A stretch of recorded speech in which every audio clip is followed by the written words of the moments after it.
It's over with. It's all over. The election of 1996 is over with. We know who the nominees are going to be, and we also know the results of next November's election. One of them will win. But cheer up, one of them will lose.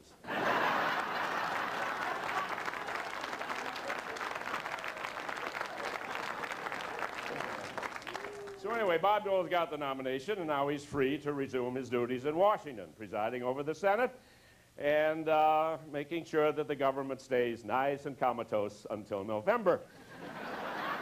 Got a nice audience here in Buffalo, certainly a lot bigger than an audience I had the other night. I had a very small audience, a tiny, minuscule audience. It was a political rally. Gay and lesbian Mexican Jews for Pat Buchanan.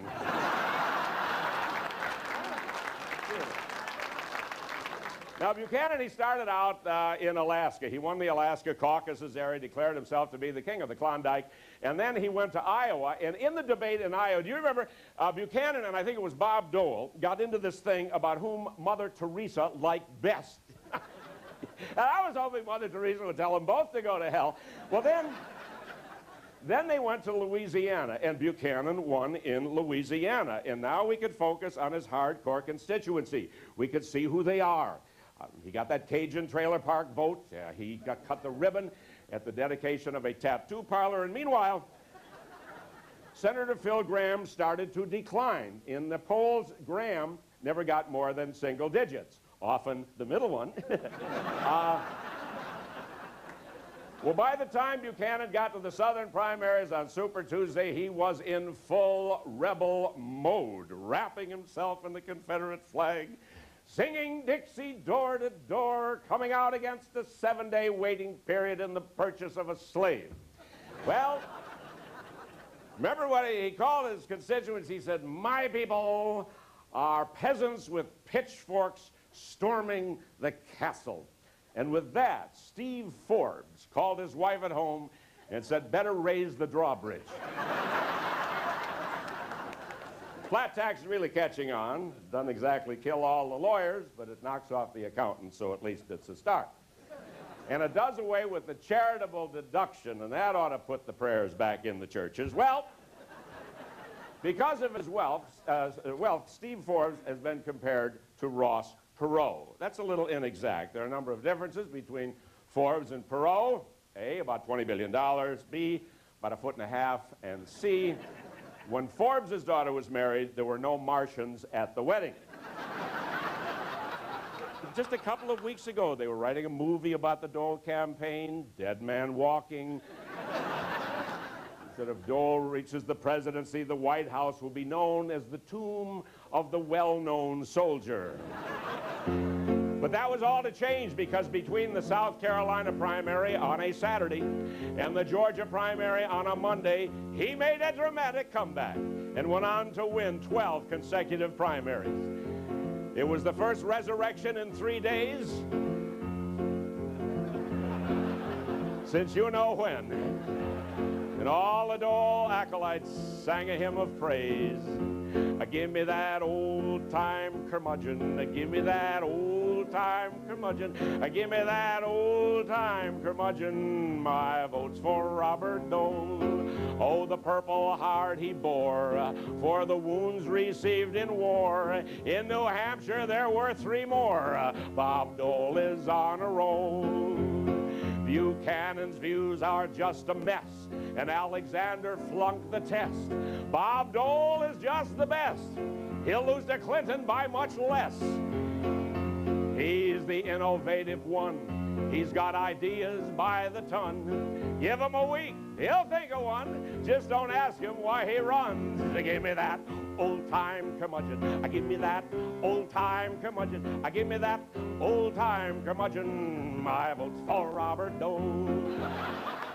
Right about that time, Senator Phil Gramm was really getting desperate, and so he got into this ploy of telling what he would do when his hand came off the Bible when he was sworn in. You remember he did that? Gramm, he said, "When my hand comes off the Bible, when I'm sworn in as president, I will cut the funding of the orts."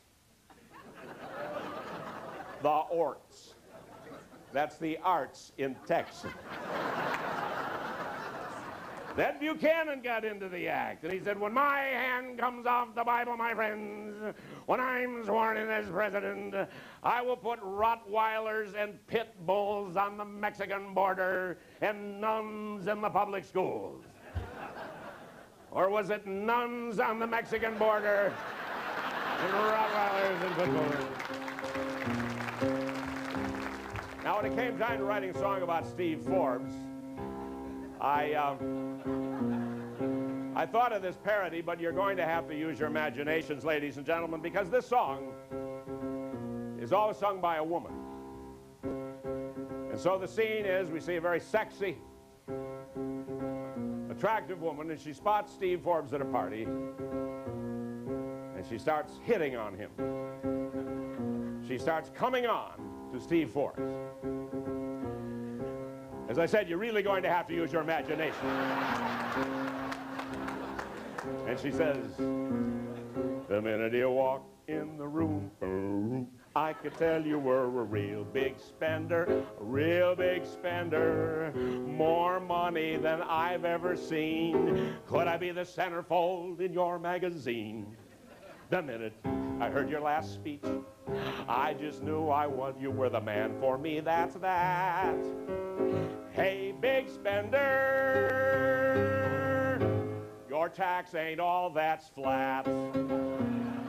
Would you like to have fun, fun, fun? Tell me all about polls you've won. Girls like me will make passes at rich guys with thick glasses. Is that how it is, Mr. Forbes? You buy the nomination and your time begins. Hey, big spender, the highest bidder didn't win. Could you wipe out the deficit? Could you write out a check for it? 10 commercials an hour. Is that how you got power? And your magazine, Mr. Forbes, is by far the most distinguished one. It's true, including Hustler. But the real hustler is you. The real hustler is you.